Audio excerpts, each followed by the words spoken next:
আমার একটু আমি একটু বিভ্রান্তির মধ্যে আছি আর কি। আমি জানতে চাইতেছি যে আমি শুনছি যে ইমাম আবু হানিফা বুখারি আলাইহিস সালাম যিনি লেখছেন, বুখারি লেখছেন, ওনার উস্তাদের উস্তাদ ইমাম আবু হানিফা। তো কারটা আমি মাইনা শুনবো, ইমাম আবু হানিফা মানবো নাকি বুখারি আলাইহিস সালামের কথা মাইনা শুনবো? বলছে ও ছেলেটা যে এমাম বুখারীর ওস্তাদের ওস্তাদ হচ্ছেন আবু হানিফা রাহিমাহুল্লাহ। তো এখন আবু হানিফা রাহিমাহুল্লাহকে মানবো না বুখারী মানবো? আর এই ছেলে তুমি এটা উত্তর তো ওভাবে হলে তোমারটা ভুল হয়ে যাবে। উত্তর সঠিকটা হলো আল্লাহর নবী বললেন যে আমি তো দুনিয়া থেকে চলে গেলাম, দুইটা জিনিস রেখে গেলাম, কোরআন আর হাদিস। তোমরা যতদিন এই দুটা মেনে চলবে ততদিন ঠিক পথে থাকবে। যদি এই দুটো মেনে না চলো তাহলে ভুল পথে চলে যাবে। এখন তুমি বলতে পারো যে দুনিয়াতে তাহলে তো কোরআন মানতে হবে আর হাদিস মানতে হবে, এখন আর ইমাম বুখারী নয়। ইমাম বুখারীকে মানতে হবে এই কথা নয়, ইমাম বুখারীকে মানবো কেন? হ্যাঁ, তুমি বলো এখন যে সহিহ হাদিস কোনটা, তাহলে কি মানতে হবে? কোরআন আর হাদিস। তাহলে ইমাম বুখারীকে মানতে হবে এই কথা নয়। বুঝতে পারোনি কথা? ইমাম শাফিঈকে মানতে হবে কথা নয়। কি মানতে হবে বলো তো? কোরআন এবং সহিহ হাদিস। আমার প্রশ্ন হচ্ছে যে বুখারী আলাইহিস সালামের ওস্তাদের ওস্তাদ উনি, তাহলে উনিও তো রিসার্চ করছেন এই ব্যাপারে, তাহলে উনি কি ভুল? উনি তো ওনার আগে জন্মগ্রহণ করছেন, উনিও তো রিসার্চ করছেন। উনি সঠিক না বুখারী আলাইহিস সালাম সঠিক? আচ্ছা, শুক্রিয়া, জাযাকুমুল্লাহ খায়ের। আর কেউ কিছু বলবেন? জাযাকুমুল্লাহ খায়ের, বারাকাল্লাহ, জাযাকুমুল্লাহ ফাকে।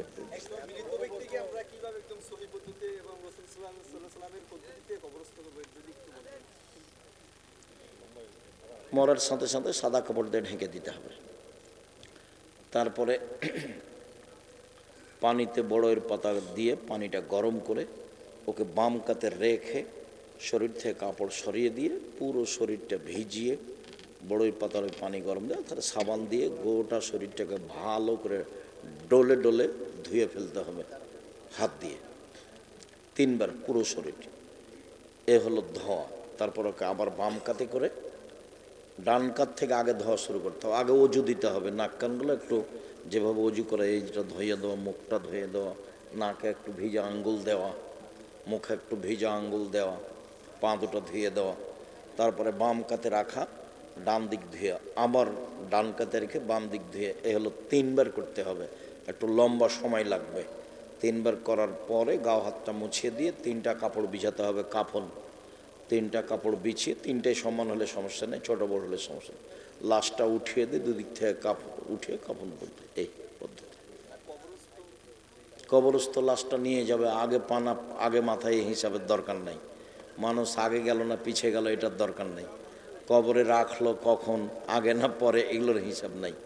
রাখার সময় বলতে হবে বিসমিল্লাহ আলা মিল্লাতি রাসূলিল্লাহ সাল্লাল্লাহু আলাইহি সাল্লাম।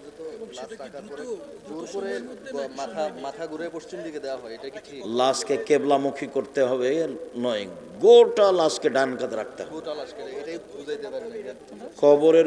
কবরের ওয়ালের সাথে লাগিয়ে দিতে হবে লাশটা। কবরের এক পাশে গোটা লাশটাকে ধরে একদিকে লাগিয়ে দিতে হবে। মানে ডান কাতে শুইতে বলা হয়েছে, ডান কাতে কবরে রাখতে হবে। প্রয়োজন যা তাই, না না না, যতজন প্রয়োজন। একটা বাচ্চা ছেলে 3-4 জন নামবে, স্বাস্থ্যবান মানুষ হলে 2জন ছিল। পরিস্থিতি অনুপাতে যা তাই, 2-1 কোনো কথা নেই। বিসমিল্লাহ, মিনা খালাকনাকুম বিদাত। জাযাকুমুল্লাহ খাইর, বারাকাল্লাহ, শুকরিয়া।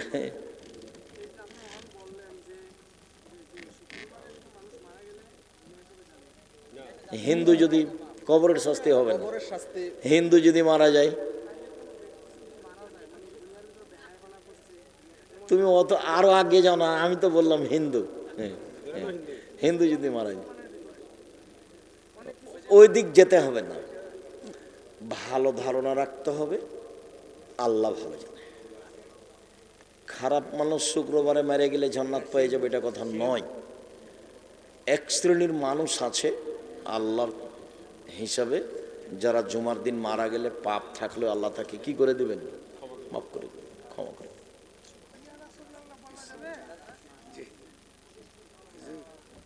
জি না, জি,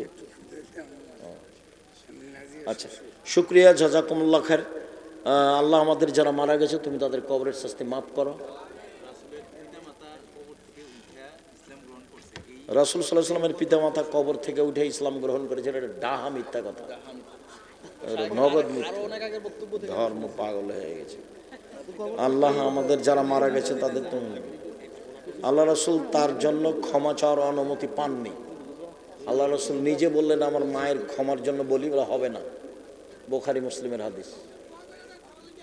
মানুষ মারা গেলে কেউ যদি জানাজা না পায়, পরে লাশ মাটি দেওয়ার পরে জানাজা পড়া যাবে কি? তখন কবরটা সামনে করেই জানাজা পড়ে নিবে। বুখারী মুসলিম। হ্যাঁ, কবরস্থানে গিয়ে কবরস্থানের এক পাশে জানাজা পড়ে নিবে। জনাব আমাদের নবী মুহাম্মদ সাল্লাল্লাহু আলাইহি সাল্লামকে মেরাজে নিয়ে নামাজ দেওয়া হয়েছিল, তাহলে অন্য নবীদেরকেও মেরাজে নিয়ে নামাজ দেওয়া হয়েছিল কি? অন্য নবীর কোনো কথা হাদিসে নেই। অন্য নবীকে কিভাবে নামাজ দেওয়া হয়েছিল তা আমাদের নবী সাল্লাল্লাহু আলাইহি সাল্লাম স্পষ্ট বলেননি। তবে সহিহ হাদিসে এসেছে তারা নামাজ পড়তেন এশা ব্যতীত, এশার সালাত ব্যতীত তারা সালাত আদায় করতেন। পদ্ধতি কি ছিল, কিভাবে এসেছিল তার বিবরণ দেওয়া হয়নি রাসূল সাল্লাল্লাহু আলাইহি সাল্লামের পক্ষ থেকে।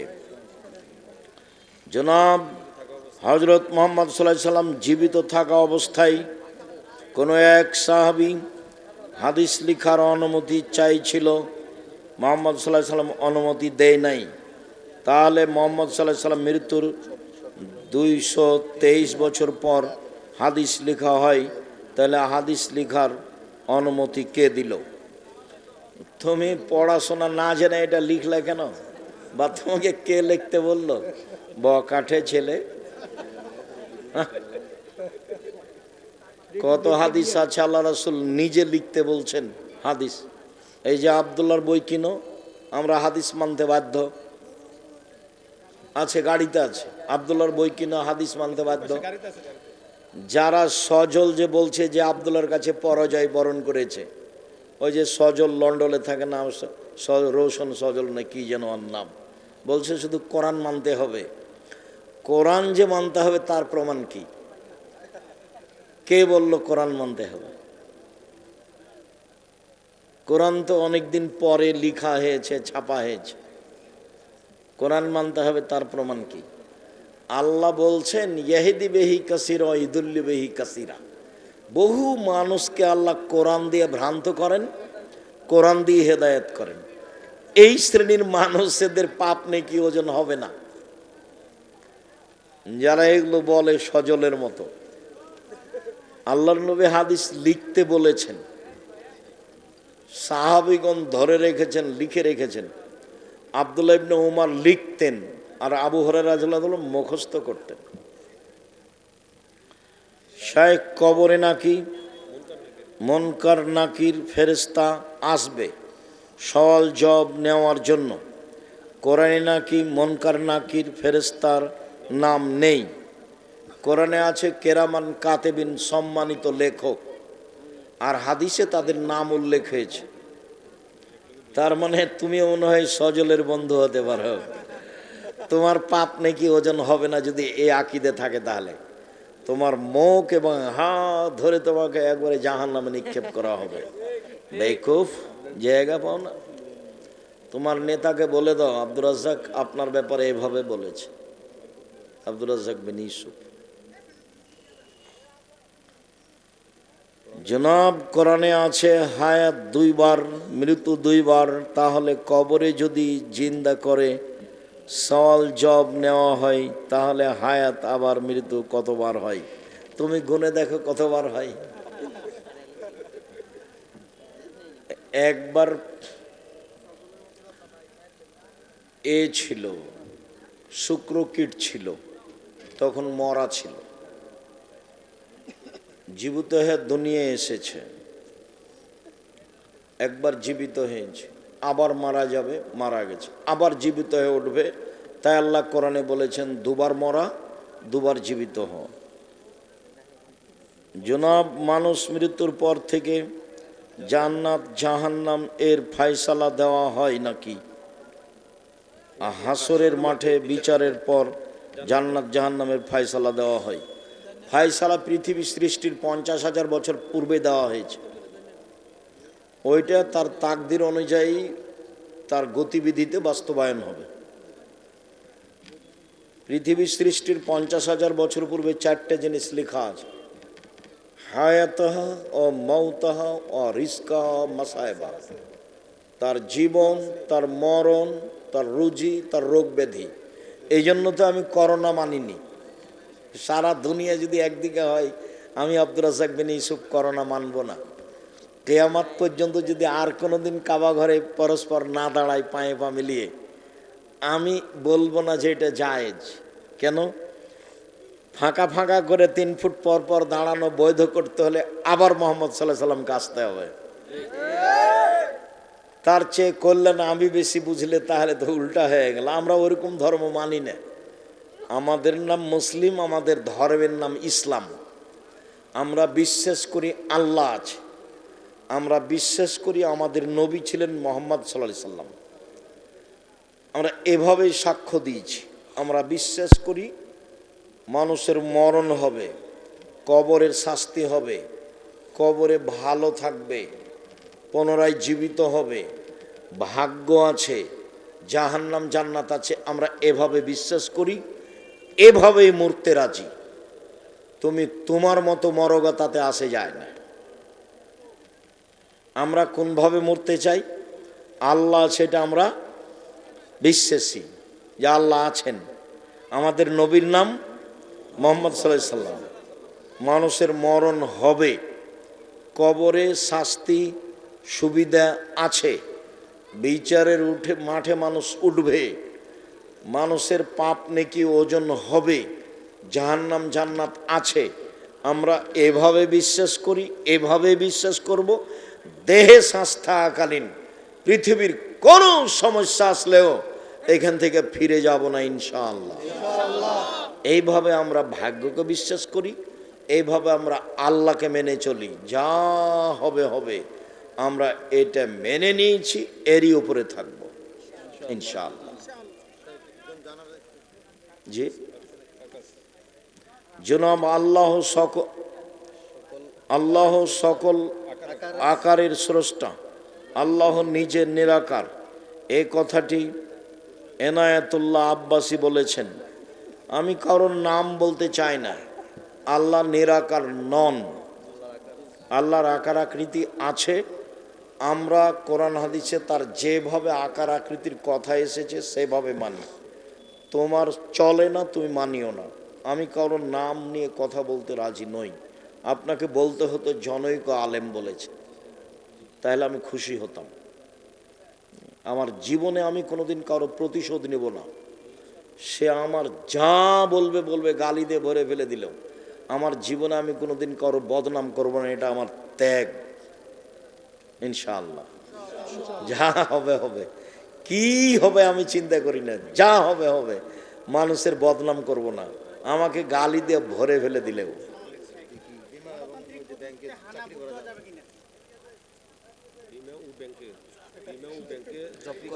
বিমা ও ব্যাংকে জব করা যাবে কি? যে না, চাকরি করা যাবে না। বিমা ব্যাংক এগুলো সব সুদ।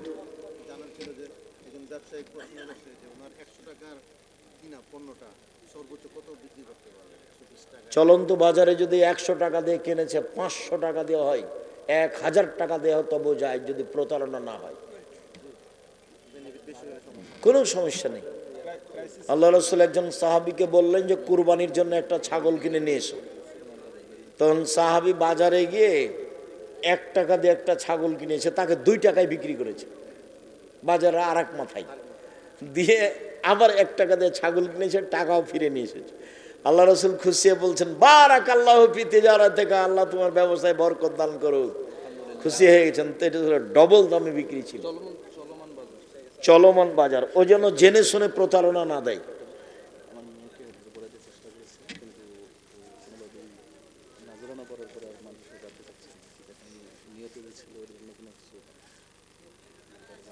না, কোনো কিছু মান্যত মেনে থাকলে কাফারা লাগবে।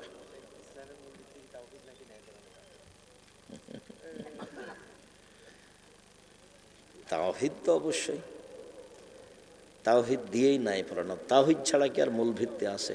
তাওহীদ দিয়ে শুরু। আমি সাক্ষ্য দিচ্ছি আল্লাহ ছাড়া কোনো মাবুদ নাই, এটাই হলো তাওহীদ। তাওহীদ দিয়ে ইসলাম শুরু।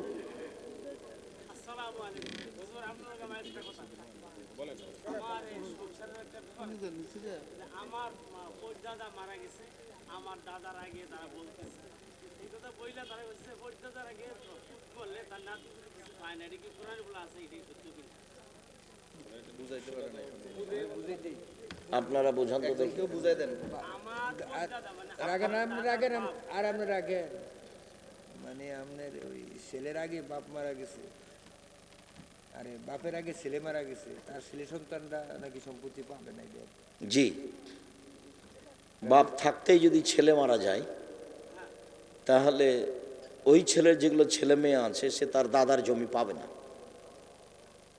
এই জন্য তার চাচারা নিয়ে নিচ্ছে। তার চাচারা হলো উপর পর্যায়ের। এখন কিভাবে এই ছেলে মেয়েগুলো কিভাবে দিবে? ওসিয়ত করতে পারে 3 ভাগের 1 ভাগ। দাদা ইচ্ছা করলেও তার ভাগটা দিয়ে দিতে পারে। আমাদের ঘটনায় তাই আছে। আমার বড় বোন মারা গেছে আমার আব্বা বেঁচে থাকতে। তো যখন আমরা আব্বাকে মাটি দিয়ে আসলাম, তখন তো আমাদের নীতি আছে যে আমরা জমি জায়গা ভাগ করব, তারপরে খাওয়া দাওয়া। আমার আব্বাকে মাটি দিয়ে এসে আমরা জমি জায়গা ভাগ করলাম। তো আমার বড় বোনের যে ছেলে মেয়ে ছিল, ওর মায়ের ভাগটা অনুপাতে যা আছে আমার ভাগনা ভাগ্নিকে আমরা দিয়ে দিলাম।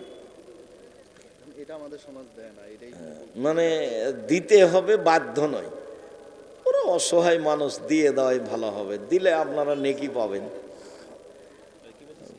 আমরা দিয়ে দিলাম।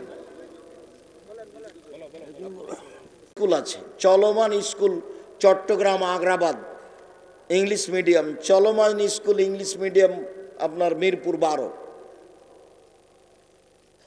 সম্মানিত দিনী ভাই বোন, আমি পিছে হটা দেখতে পাই না। 20, 25, 30 বছর আগে বলেছি,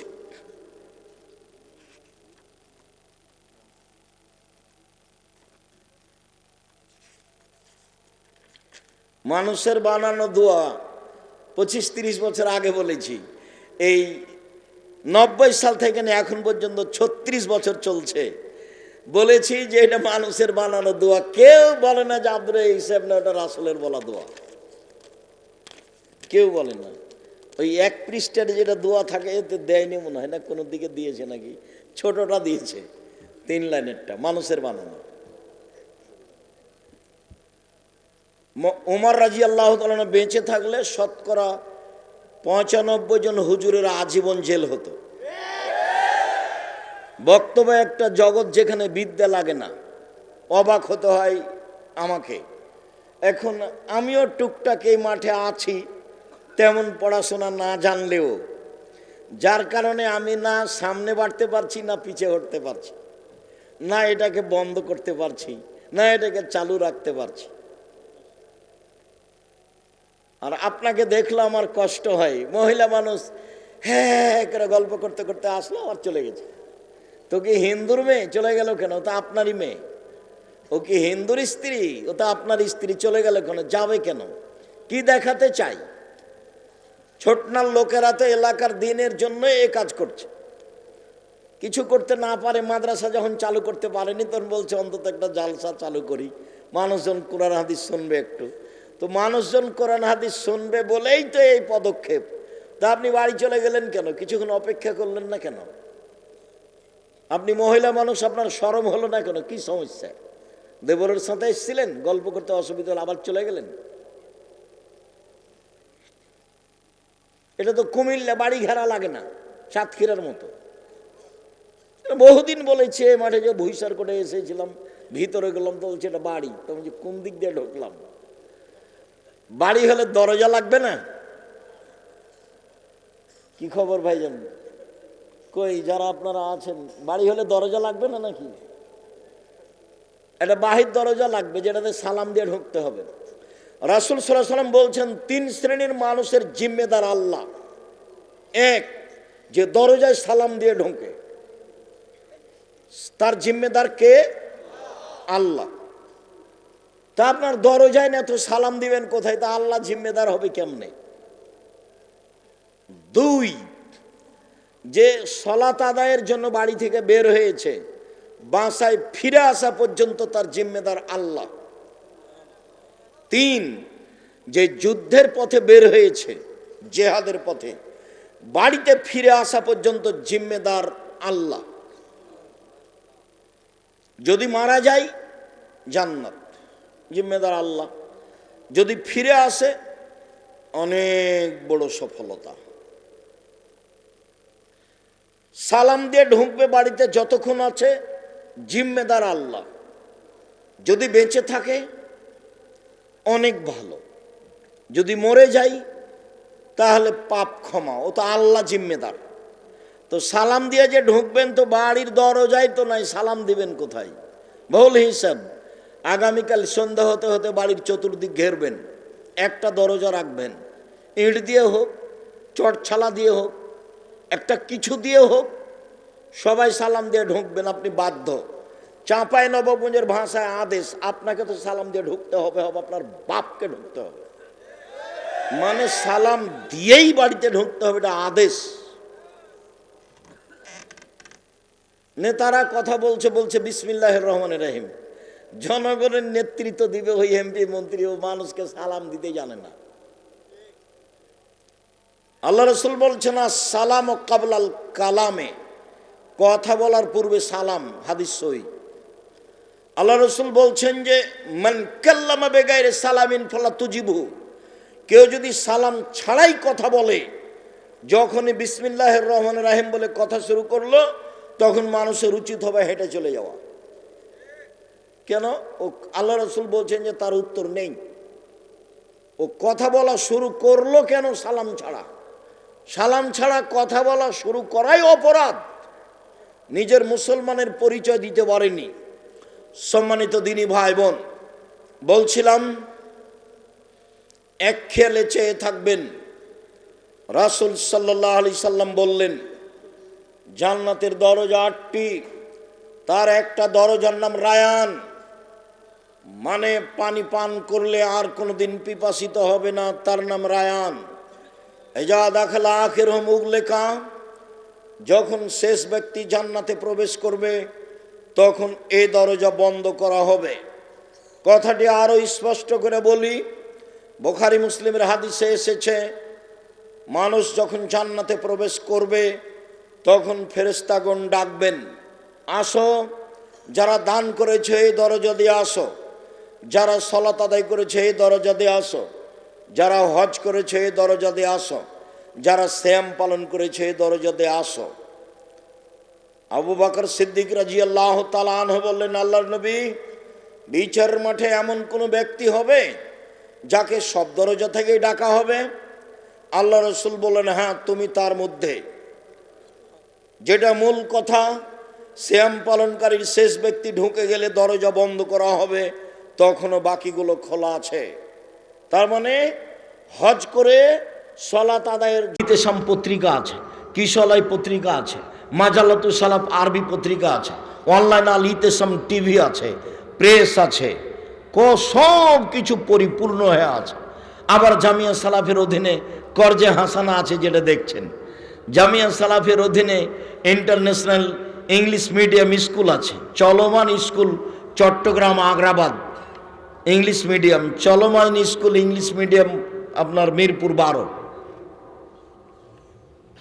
সম্মানিত দিনী ভাই বোন, আমি পিছে হঠাৎ দেখতে পাই না, 20, 25, 30 বছর আগে বলেছি।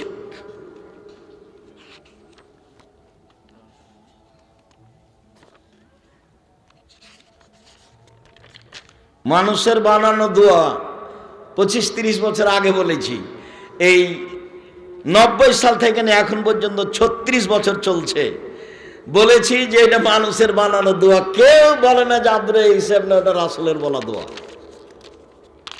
কেউ বলে না। ওই 1 পৃষ্ঠার যেটা দোয়া থাকে এতে দেয়নি মনে হয় না, কোনো দিকে দিয়েছে নাকি, ছোটটা দিয়েছে 3 লাইনেরটা, মানুষের বানানো। উমর রাদিয়াল্লাহু তাআলা বেঁচে থাকলে শতকরা 95 জন হুজুরের আজীবন জেল হতো। বক্তব্য একটা জগৎ যেখানে বিদ্যা লাগে না, অবাক হতে হয় আমাকে।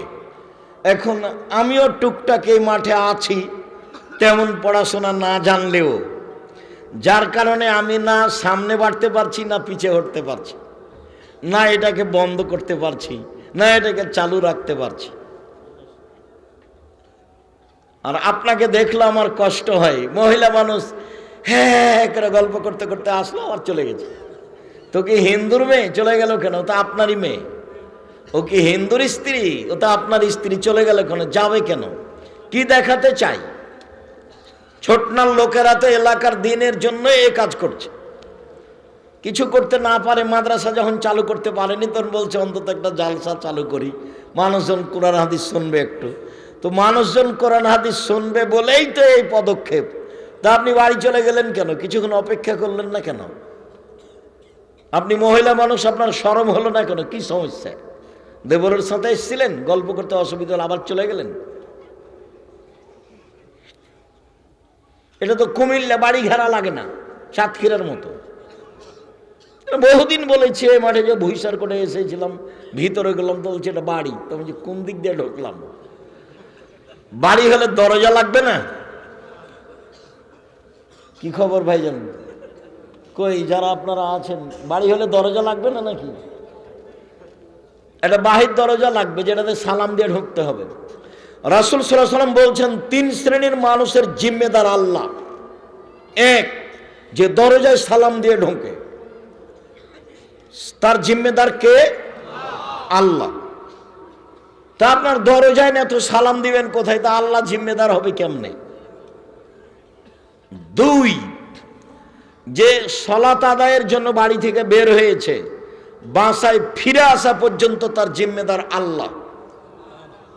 3, যে যুদ্ধের পথে বের হয়েছে, জেহাদের পথে, বাড়িতে ফিরে আসা পর্যন্ত জিম্মেদার আল্লাহ।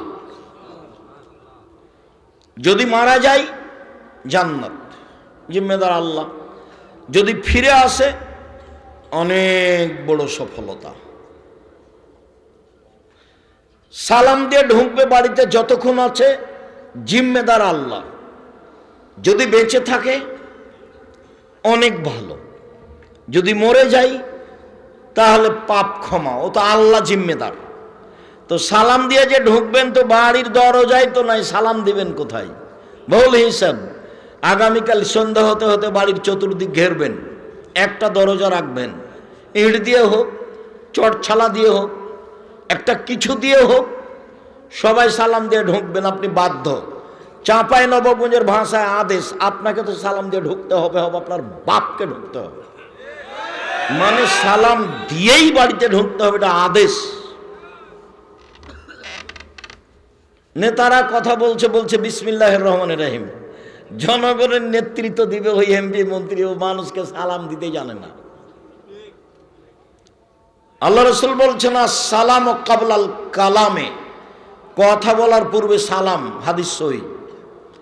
আল্লাহ রাসূল বলছেন যে মান কাল্লামা বিগাইরি সালামিন ফালা তুজিবহু, কেউ যদি সালাম ছাড়াই কথা বলে, যখনই বিসমিল্লাহির রহমানির রহিম বলে কথা শুরু করলো, তখন মানুষের উচিত হবে হেঁটে চলে যাওয়া।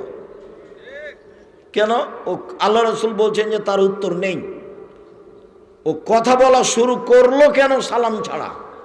সালাম ছাড়া কথা বলা শুরু করাই অপরাধ। নিজের মুসলমানের পরিচয় দিতে পারেনি। সম্মানিত দিনী ভাই বোন, বলছিলাম এক খেয়ালে চেয়ে থাকবেন। রাসূল সাল্লাল্লাহু আলাইহি সাল্লাম বললেন জান্নাতের দরজা 8টি, তার একটা দরজার নাম রায়ান, মানে পানি পান করলে আর কোনোদিন পিপাসিত হবে না, তার নাম রায়ান। এজা দাখালা আখিরুহুম উগলিকা, যখন শেষ ব্যক্তি জান্নাতে প্রবেশ করবে তখন এই দরজা বন্ধ করা হবে।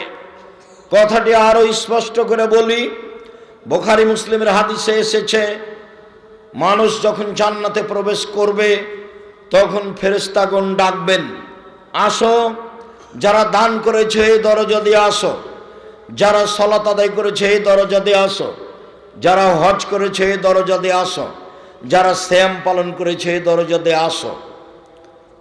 আবু বকর সিদ্দিক রাদিয়াল্লাহু তাআলা আনহু বললেন, আল্লাহর নবী, বিচারের মাঠে এমন কোন ব্যক্তি হবে যাকে সব দরজা থেকেই ডাকা হবে? আল্লাহ রাসূল বললেন, হ্যাঁ, তুমি তার মধ্যে। যেটা মূল কথা, সিয়াম পালনকারীর শেষ ব্যক্তি ঢুকে গেলে দরজা বন্ধ করা হবে, তখনও বাকিগুলো খোলা আছে। তার মানে হজ করে সালাত আদায়ের দরজা দিয়ে ঢুকতে পাবে, সালাত আদায় করে হজের দরজা দিয়ে ঢুকতে পাবে, কিন্তু সিয়াম ছাড়া এ দরজা দিয়ে কেউ ঢুকতে পাবে না।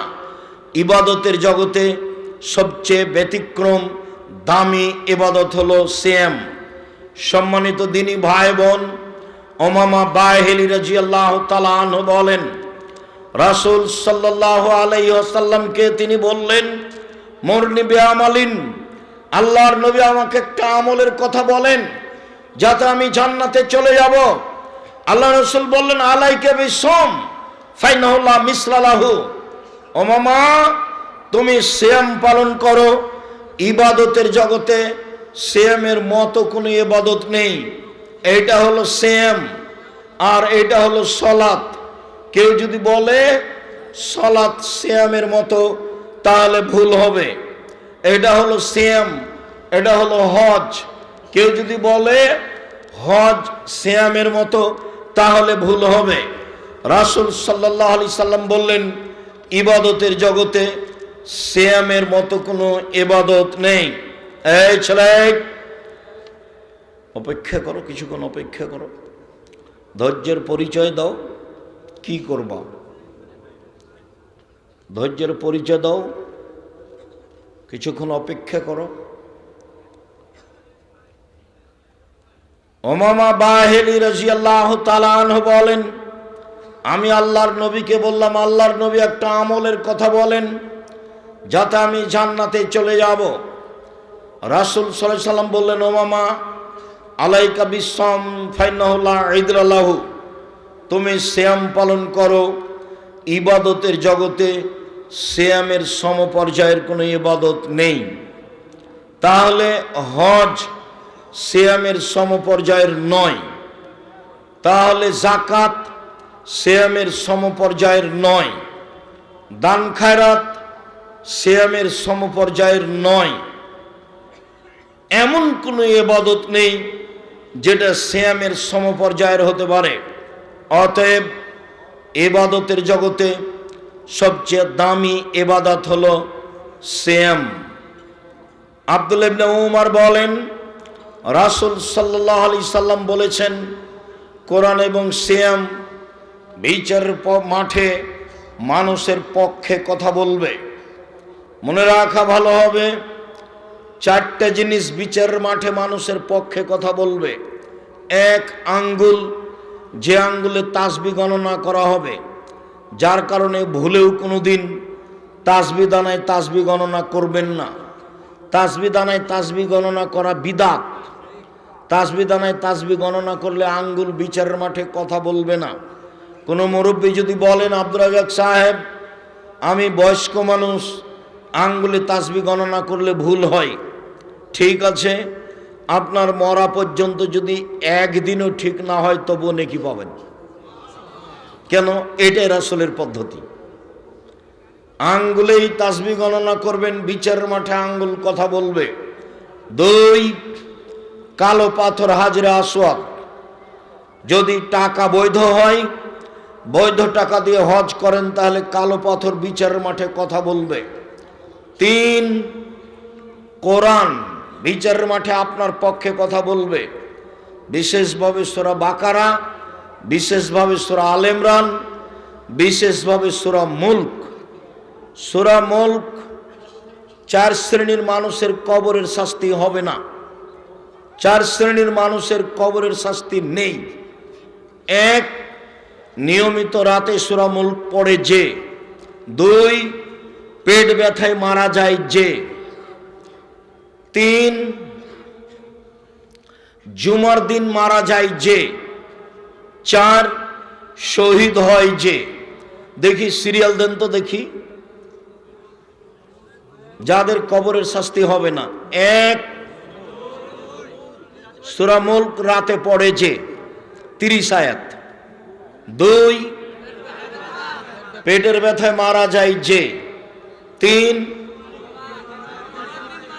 জুমার দিন মারা যায় যে। বৃহস্পতিবারের দিন যে সূর্য ডুবে গেছে, অর্থাৎ আজকে যে সূর্য ডুবেছে তখন থেকে নিয়ে সূর্য ওঠা পর্যন্ত, এবং না গত বৃহস্পতিবার, আজ সারাদিন চলছে।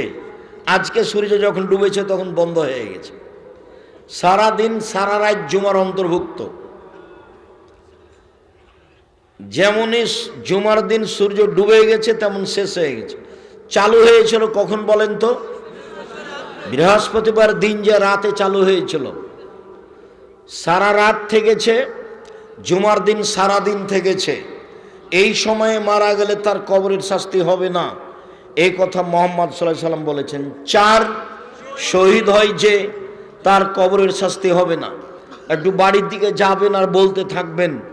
আরো 2-3টা কথা আছে, বাড়ির দিকে যাবেন আর বলতে থাকবেন। মোবাইলের অবস্থা দেখবেন না। মোবাইল আপনার ক্ষতি করেছে, আরো করবে, তার প্রতীক্ষমান হয়ে আছে। সম্মানিত দিনী ভাই বোন, বলছিলাম সিয়াম বিচারের মাঠে কথা বলবে। সিয়াম বলবে প্রতিপালক, রব্বি মানাতহু তাওমা শাহওয়াতা ফাসাফিনি ফিহে। লোকটাকে আমি দিনে খেতে দিনি, মন মতো চলতে দিনি। লোকটাকে আমি দিনে খেতে দিনি, মন মতো চলতে দিনি। তুমি আমার কথা শোনো, একে জান্নাতে দাও। সিয়াম কথা বলবে।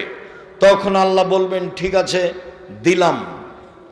আবু হুরায়রা রাদিয়াল্লাহু তাআলা আনহু বলেন, রাসূল সাল্লাল্লাহু আলাইহি সাল্লাম বলেছেন, কুল্লু আমাল ইবনে আদম ইজাফুল হাসানাতু বিআশরি আমসালিহা ইলা 700 যায়ফ। আদম সন্তানের সব নেকি 10 লেখা হয়, বাড়তে বাড়তে 700, আরো আরো আরো। কাল আল্লাহ তাআলা, আল্লাহ তাআলা বলেন, পৃথিবীর মানুষ শুনে রেখো, ইল্লা সাওমা, তবে সিয়াম, ফাইন্নাহু লি, সিয়াম আমার জন্য, ওয়ানা আজিজি বিহি, সিয়ামের প্রতিদান আমি দিব।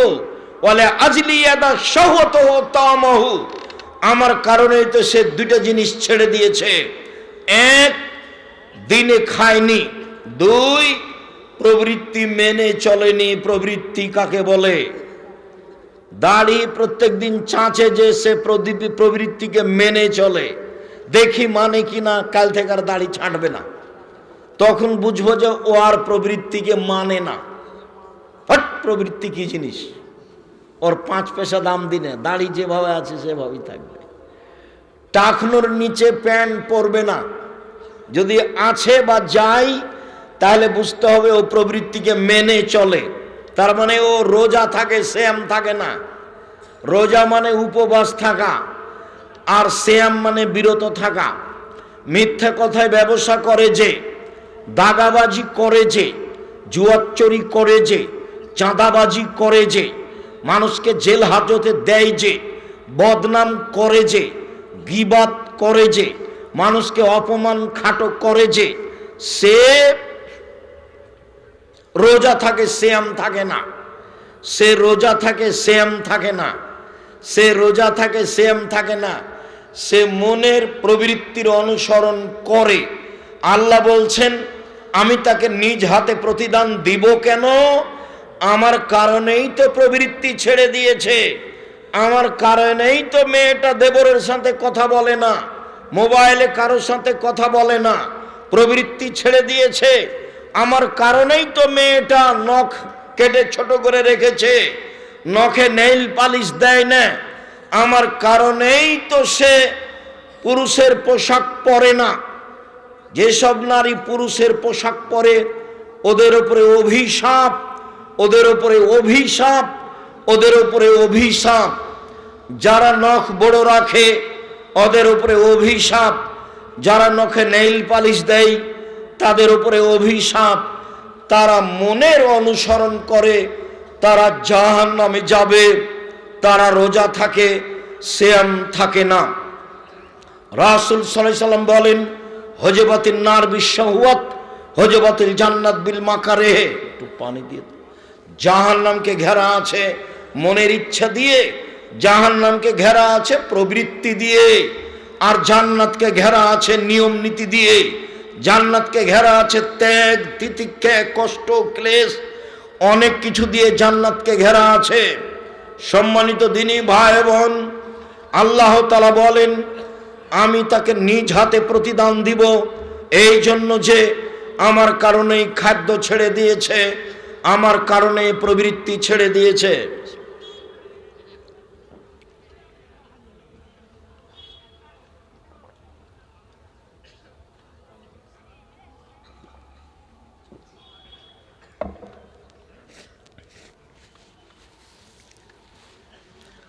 সম্মানিত দিনী ভাই বোন, বলছিলাম নফল সিয়াম।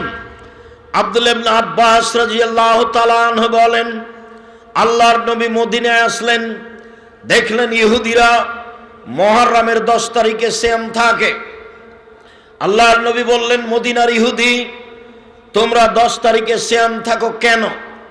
মদিনার ইহুদিরা বলল, হাজা ইয়াউমুন আজিম, এইটা হচ্ছে বড় দিন, এই দিনে আল্লাহ তাআলা ফেরাউনকে ডুবিয়ে দিয়েছেন সদল বলে, মূসা আলাইহিস সালামকে বাঁচিয়ে দিয়েছেন সদল বলে। তাই মূসা শুকরিয়া হিসাবে সিয়াম থেকেছিলেন। নাহানু নাসুমু শুকরান, আমরাও শুকরিয়া আদায়ের জন্য সিয়াম পালন করি। আমাদের নবী মুহাম্মদ সাল্লাল্লাহু আলাইহি সাল্লাম বললেন, আনা আওলা ওয়া হাক্কু মিনকুম বিহি, আমি তোমাদের চেয়ে মূসার সুন্নতের ব্যাপারে শুকরিয়া আদায় করতে বেশি হক রাখি। মূসা আল্লাহর শুকরিয়া আদায়ে মুহররমের 10 তারিখে সিয়াম থেকেছে, আমিও থাকলাম। তিনি সিয়াম থাকলেন, সিয়ামের জন্য আদেশ করে দিলেন। জনগণ বলল, আল্লাহর নবী আপনি ইহুদি খ্রিস্টানদের বিরোধিতা করেন, আর আপনি বলছেন মুহররমের 10 তারিখে সিয়াম থাকতে হবে। মুহররমের 10 তারিখে সিয়াম থাকে ইহুদি, মুহররমের 10 তারিখে সিয়াম থাকে খ্রিস্টান। তখন আল্লাহ রাসূল বললেন, পৃথিবীর মানুষ শুনে রেখো, লাইন বাকাইতু আও লাইন বাকিতু সানাতাল কাবেলা লা সুমান্না তাসিয়া, আমি যদি সামনে বছর বেঁচে থাকি তাহলে 9 তারিখও সিয়াম থাকবো। মুহররমের 9 তারিখ হবে বিরোধিতা, আর 10 তারিখ হবে শুকরিয়া। সম্মানিত দিনী ভাই বোন, আমি আপনাকে মুহররমের 2 দিন নফল সিয়াম রাখার জন্য বলি। আবু হুরায়রা রাদিয়াল্লাহু তাআলা আনহু বলেন, আল্লাহর নবী বলেছেন, সিয়ামে আশুরা মুহররমের 10 তারিখে সিয়াম থাকলে তার বিগত 1 বছরের পাপ ক্ষমা হবে। রাসূল সাল্লাল্লাহু আলাইহি সাল্লাম বলেন, আরাফার 1 দিন সিয়াম থাকলে আগে পরে 2 বছরের পাপ ক্ষমা হবে। আবু হুরায়রা রাদিয়াল্লাহু তাআলা আনহু বলেন, মানুষ যদি রমজান মাসে সিয়াম থাকে, তারপরে প্রতি মাসে 3 দিন থাকে, 13, 14, 15, তাহলে সারা বছর সিয়াম পালনের নেকি পাবে। একটু খেয়াল করবেন।